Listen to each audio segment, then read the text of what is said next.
मेरे प्रिय बच्चे, कैसे हो तुम? तुम मुझे ही याद कर रहे हो ना? मुझे पता है तुम निरंतर मेरा ही स्मरण किया करते हो। तुम मुझसे बातें करना चाहते हो।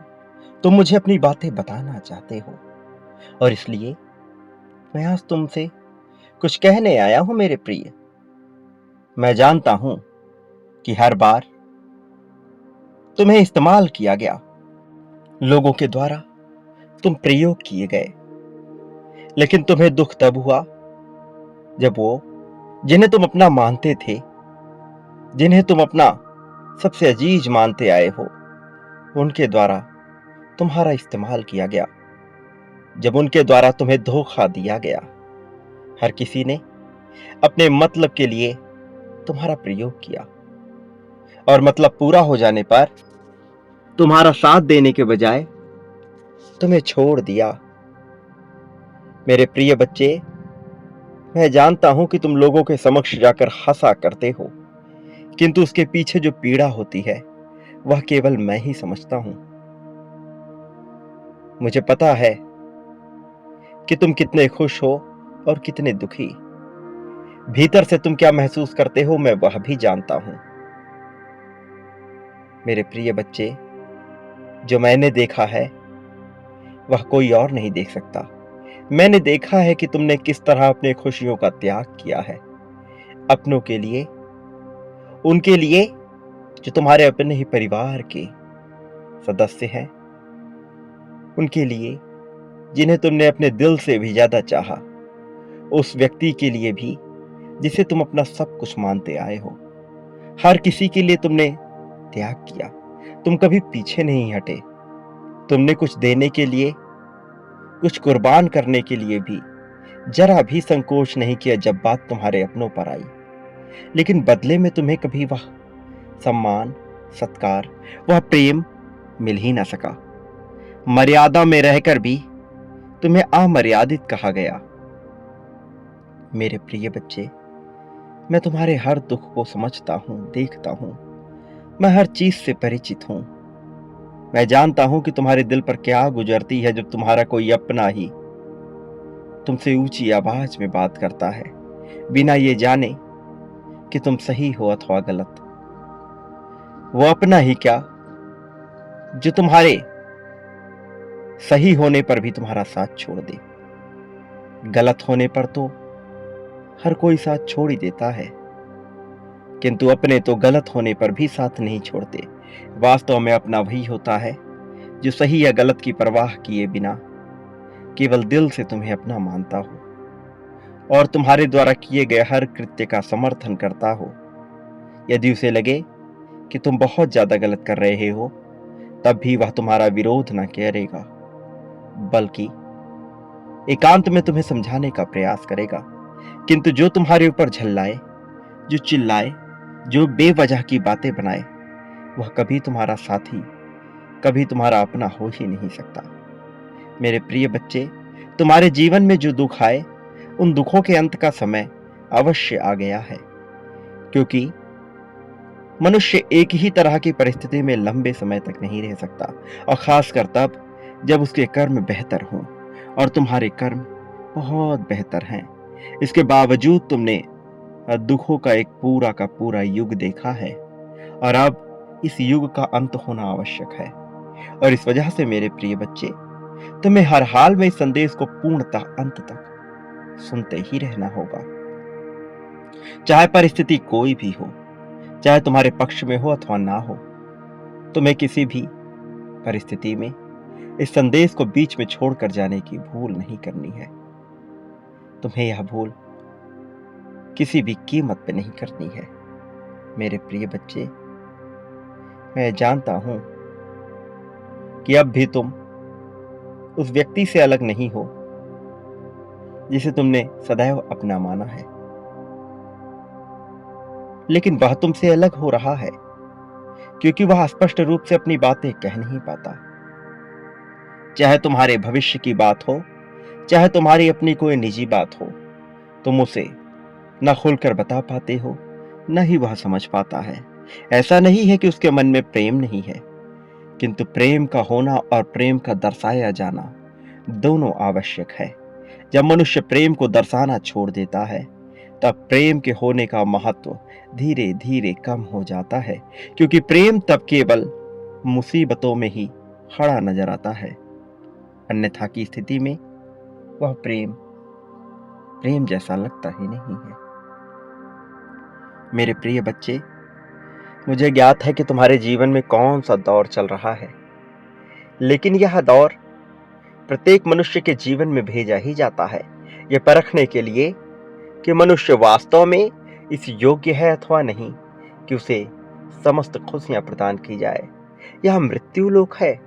यहाँ पर कोई उपभोग करने और सुख भोगने नहीं आया है, अन्यथा इसे मृत्यु लोक क्यों कहा जाता। वास्तव में यह बड़ा क्षणिक सा जीवन है जो तुम्हें बहुत ही बड़ा मालूम पड़ता है, लेकिन जब तुम इस लोक से बाहर निकलकर अपने वास्तविक जगत से अपनी सच्चाई को देखते हो तब तुम्हें मालूम पड़ता है कि यह जीवन कितना मिथ्या से भरा हुआ था। और जबकि तुम्हें यह जीवन मिला है तो इसका सदुपयोग करना बहुत आवश्यक है, क्योंकि यह लोक कर्मों की श्रृंखला को संयोजित करने के लिए मिला हुआ है। यहां तुम्हारे कर्म जितने अच्छे होंगे, अनंत लोक में तुम उतना ही ज्यादा खुशियों को भोगोगे। और खुशियां वह है जो इस मायावी जगत से परे हैं, जिसका अभी तुम्हें आभास नहीं है, लेकिन धीरे धीरे तुम इसे समझ जाओगे। मेरे प्रिय बच्चे, मैं जानता हूं कि कैसे तुम्हारा साथी तुम्हारी बातों को सुनकर भी अनजान बनकर व्यवहार करता है, और कैसे तुम इन सब को अनदेखा करके जीवन में आगे बढ़ रहे हो। तुम प्रश्न करना चाहते हो, तुम शिकायतें करना चाहते हो, लेकिन तुम अपने मन को मनाते हो, क्योंकि तुम्हारी परिस्थितियां तुम्हें रोकती हैं, क्योंकि तुम ऐसा उलझे हुए हो कि तुम्हें कोई भी स्पष्ट मार्ग दिखाई नहीं पड़ रहा है। लेकिन यह दौर लंबे समय तक नहीं चलेगा, इसका अंत तो होना ही है। आज नहीं तो कल यह अंत होना ही था, लेकिन अब वह समय आ चला है जब इस दौर का अंत किया जाए। मैं जानता हूं कि तुम उसकी मंशा नहीं समझ पा रहे।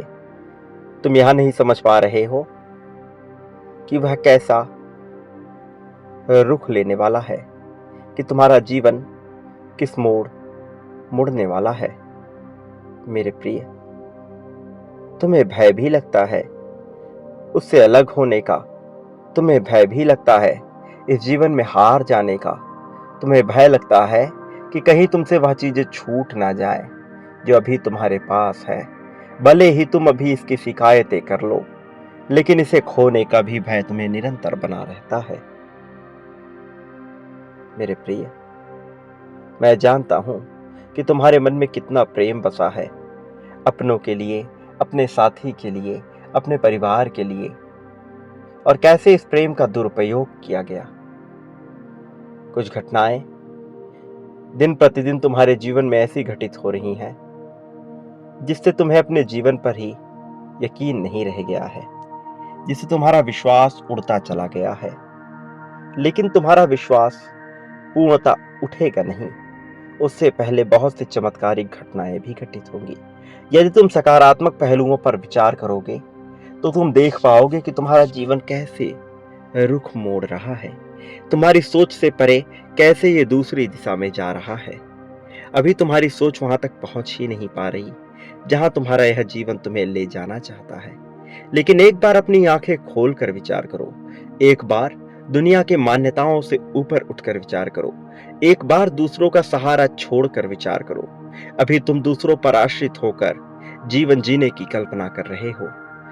हर प्रयोग के लिए, हर तरीके के लिए और हर उन्नति के लिए तुम एक व्यक्ति की तलाश करते हो, एक साथी की तलाश करते हो, वास्तव में एक गुरु की तलाश करते हो। किंतु जो दिव्य लोक से आया है उसे गुरु की आवश्यकता नहीं है। वास्तव में गुरु उसे अपने आप ही मिल जाएगा, क्योंकि वह गुरु के अधीन होकर जीवन जी ही नहीं सकता। और मैं बता रहा हूं कि तुम्हारा सफर इस लोक से प्रारंभ हुआ ही नहीं है। तुम वास्तव में उस अनंत लोक से आए हो जहां दिव्यता ही दिव्यता विद्यमान है। और जब मनुष्य ऐसे अनंत लोक से इस भूलोक पर प्रस्थान करता है तो वह एक उद्देश्य को लेकर के जन्म लेता है। वह उद्देश्य तुम्हारे साथ जीवन भर घिरा रहेगा और जीवन भर तुम्हें उसकी तलाश करनी होगी। जब तक कि तुम उसकी तलाश पूर्ण नहीं कर लेते, तुम्हारे मन में छटपटाहट बनी रहेगी। और अब समय हो चला है कि तुम उसकी तलाश को खत्म करो और उस दिशा में अपने कदम बढ़ाओ, ताकि तुम्हारे उद्देश्य की पूर्ति हो सके और तुम्हें सुकून मिल सके। एक ऐसा सुकून जो अब तक इस भूलोक में बहुत ही कम लोग भोग पाए हैं, जिसे प्राप्त करने के बाद मनुष्य को दुख का आभास भी नहीं होता, जिसे प्राप्त करने के बाद उसे चारों ओर प्रेम ही प्रेम नजर आता है। तुम ऐसे ही जीवन को पाने के लिए लालायित हो और तुम ऐसे ही जीवन को पाने के हकदार भी हो, किंतु तुम्हें थोड़े से प्रयत्न करने होंगे। सर्वप्रथम तुम्हें अनिवार्यता को समझना होगा।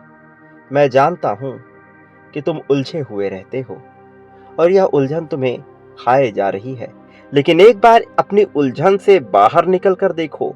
एक बार वह देखने का प्रयास करो जो नियति तुम्हें दिखाना चाहती है। एक बार वहां झांकने का प्रयत्न करो जहां से तुम्हारा उदय हुआ है। वास्तव में तुम अपने इतिहास को खंगालने का प्रयास करो। जब एक बार तुम आकलन करना प्रारंभ कर दोगे तो सारी चीजें स्पष्ट रूप से तुम्हारे सामने प्रत्यक्षदर्शी होने लगेंगी और तब तुम्हें एहसास होगा कि तुम्हारा यह जन्म तुम्हें दृष्टा होने के लिए मिला है, लेकिन तुम स्वयं को इस प्रकृति से अलग मानकर, इस जीवन के तत्व से अलग मानकर उस दुखियारे मनुष्य के रूप में देखते हो जिसे सताया गया है। और वास्तव में तुम्हारे सामने जो अवसर है, तुम्हें उसे झांकना होगा। तुम्हें अपने संसाधनों पर गौर करना होगा।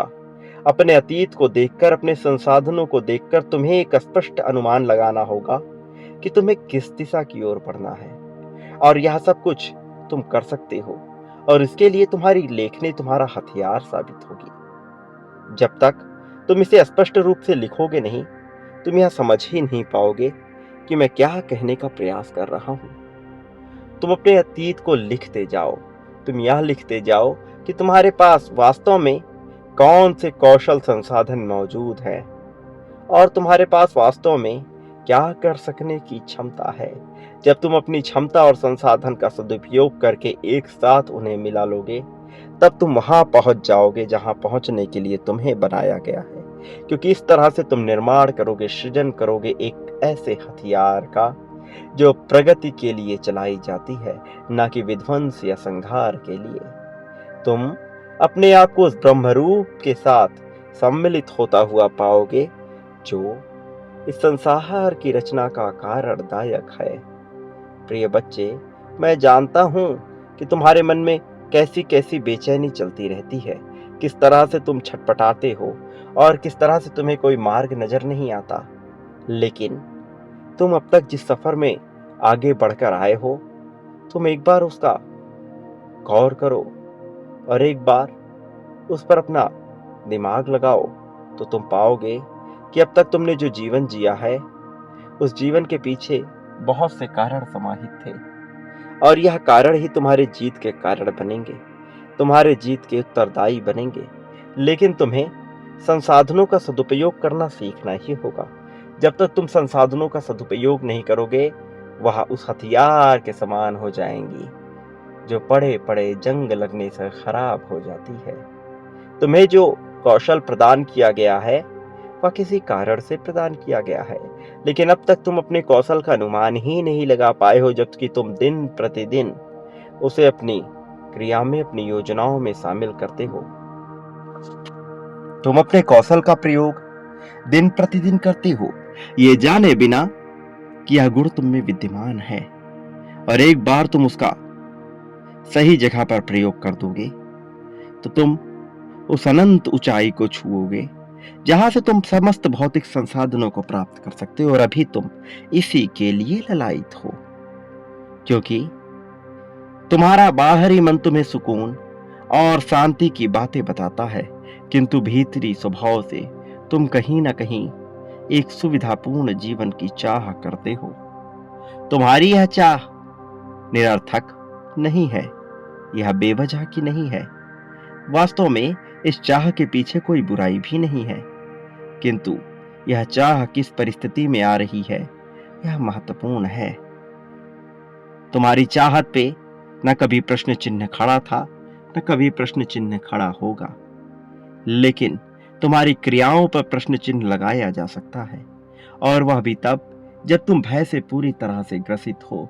जबकि मैं तुम्हें निरंतर यह बताता रहता हूं कि तुम्हें भयभीत होने की आवश्यकता नहीं, फिर भी तुम भय से धूमिल हो रहे हो, भय की कीचड़ में डूबते जा रहे हो। वास्तव में यह एक दलदल है, एक ऐसा दलदल जो मनुष्य को भीतर ही भीतर धसाता चला जाता है, जो मनुष्य का अंत करके ही दम लेता है।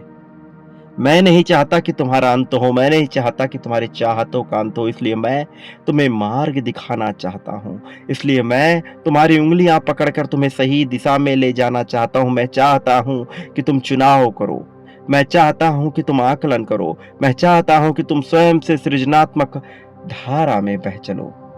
जब तुम सृजनात्मक धारा में अपने कदम बढ़ाओगे तो तुम सटीकता का चुनाव करोगे, लेकिन जब तक तुम सृजनात्मक धारा में अपने कदम नहीं बढ़ाते, तुम वास्तव में सटीकता की तरफ बढ़ ही ना सकोगे, बल्कि एक ऐसे धुंधले रास्ते पर चल पड़ोगे जहां न तुम्हें कोई मंजिल दिखाई देगी, न ही कोई सफर। वहां वास्तव में तुम केवल और केवल परेशान होगे। मैं नहीं चाहता कि तुम परेशान हो, इसलिए मैं तुम्हें यह बता देना चाहता हूं, मेरे प्रिय बच्चे, कि तुम्हें अपनी लेखनी का प्रयोग करना होगा। तुम्हें शांति के साथ बैठकर यह देखना होगा, यह समझना होगा कि ऐसा कौन सा कार्य है जो तुम दिन रात कर सकते हो, जिसके लिए तुम्हें धन की आवश्यकता नहीं, सम्मान की आवश्यकता नहीं, जिसमें तुम्हारी मौलिकता अपने आप ही प्रस्फुटित होती हो। मेरे प्रिय बच्चे, तुम्हें अपने भीतर उतरना है, संतोष की सीढ़ी से भी आगे चढ़कर तुम्हें वहां पहुंचना है जहां पहुंचने के बाद तुम्हारा जीवन तुम्हें स्वयं ही धन्य कहने को मजबूर हो जाएगा। प्रिय बच्चे, जरा आकलन करो अपने उन क्रियाओं का जो तुम निरंतर करते हो। आकलन करो अपनी सोच का जो तुम निरंतर सोचते रहते हो। तुम्हारी सोच में कितनी शिकायतें और कितनी प्रशंसा भरी पड़ी है, इसका विचार करो। यह झूठी प्रशंसा नहीं, वास्तविक प्रशंसा की बात है। तुम पाओगे कि प्रशंसा का पूरा स्थान खाली है, क्योंकि तुम प्रशंसा से ज्यादा शिकायतों में अपना समय जाया करते हो। वो शिकायतें जिनका कोई महत्व नहीं है, यह शिकायतें जो निराधार है, निरर्थक है, जिनसे जीवन में कुछ भी प्राप्त नहीं होता। प्रिय बच्चे, यदि तुम्हें प्रगति पाना है, यदि तुम्हें आगे बढ़ना है, अपनी काबिलियत का प्रदर्शन करना है, यह जानना है कि तुम किस चीज में श्रेष्ठ हो, तो तुम्हें अपने जीवन का आकलन करना ही होगा। और फिर तुम यह पाओगे कि मैंने तुम्हारे जीवन में एक ऐसे देवदूत को भेजा है जो तुम्हारे जीवन की समस्त मुश्किलों को हल कर रहा है, जो तुम्हें नया मार्ग दिखा रहा है, जो यह तय कर रहा है कि तुम्हारे जीवन के लिए क्या आवश्यक है अथवा क्या आवश्यक नहीं।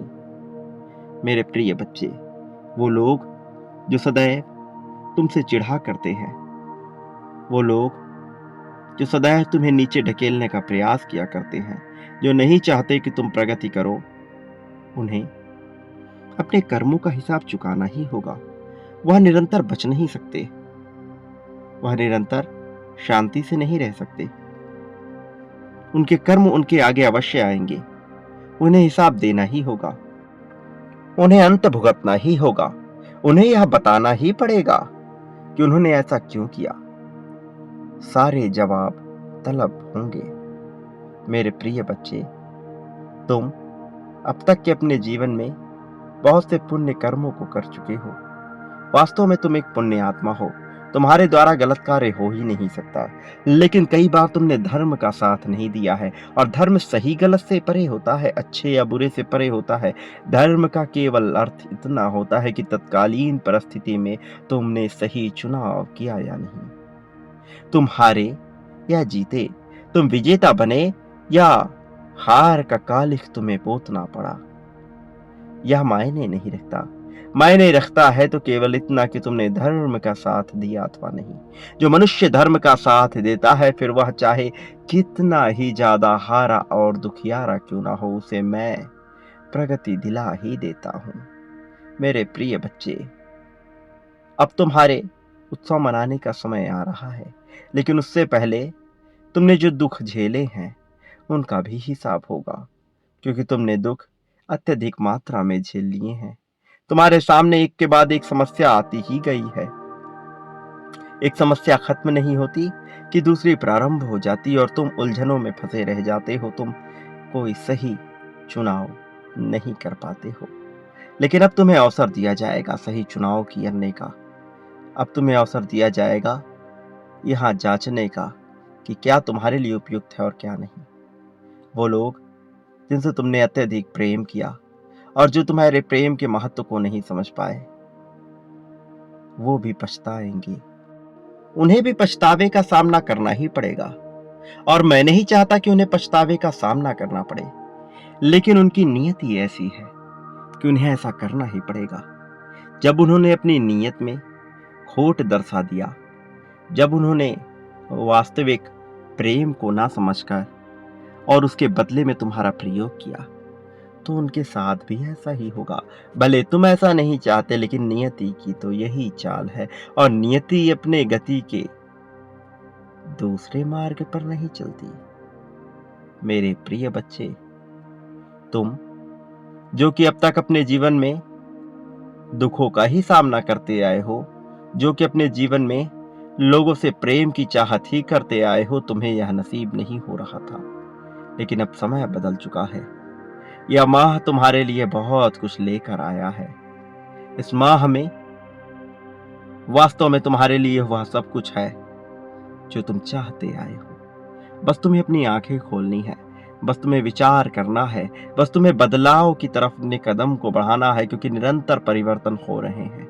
और फिर एक ऐसा चमत्कार होगा जिसे तुम सोच भी नहीं सकते। यह चमत्कार प्रकाश से भी ज्यादा प्रकाशमान होगा। वास्तव में यह कुछ ऐसा होगा जो अद्वितीय होगा, जिसे शब्दों में बयां ना किया जा सके।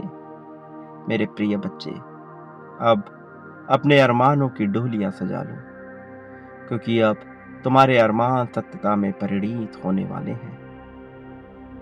तुम्हारे जीवन में जो भी तकलीफें आई थीं, अब उन तकलीफों का अंत करने का समय आ चला है। और जबकि यह समय आ चला है, तो यह अंत भी निश्चित तौर पर हो जाएगा। अब तुम्हें घबराने की या बेचैन होने की आवश्यकता नहीं है। अब तुम्हें आवश्यकता है तो केवल अपने जीवन को आकलित करने की, अपनी लेखनी का प्रयोग करने की। मेरे प्रिय, तुम्हें इसी क्षण अपने जीत की पुष्टि करनी होगी, और ऐसा करना तुम्हारे लिए आवश्यक है। तुम इससे बच नहीं सकते, क्योंकि यदि तुम इससे बचने का प्रयत्न करोगे तो अपने ही पैर पर कुल्हाड़ी मार लोगे।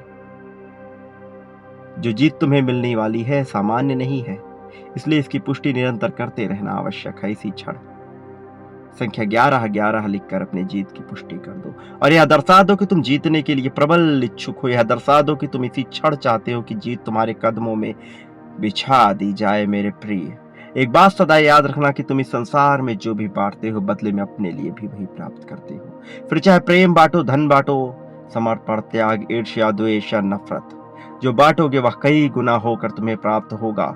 इसका प्रारंभ तुम मुझसे ही करो, और जितना ज्यादा करोगे उतना ज्यादा तुम्हें यह प्राप्त होगा। कई गुना ज्यादा मात्रा में प्राप्त होगा। निरंतर करो, बार बार करो, बांटने का प्रयास करो। जितना बांटोगे उतना ज्यादा तुम्हें प्राप्त होगा। ऐसी तुम्हारी नियति मैं लिख दूंगा।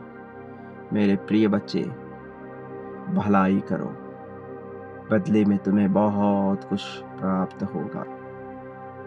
जब इस संसार का प्रत्येक मनुष्य तुम्हारे खिलाफ हो जाएगा, जब हर कोई जीव अजीब सजीव तुम्हारे विरुद्ध रहेगा, तब भी मैं तुम्हारा साथ दूंगा। यह बात भूलना मत। मेरा आशीर्वाद हर हाल में तुम्हारे साथ है, सदा सुखी रहो, तुम्हारा कल्याण होगा।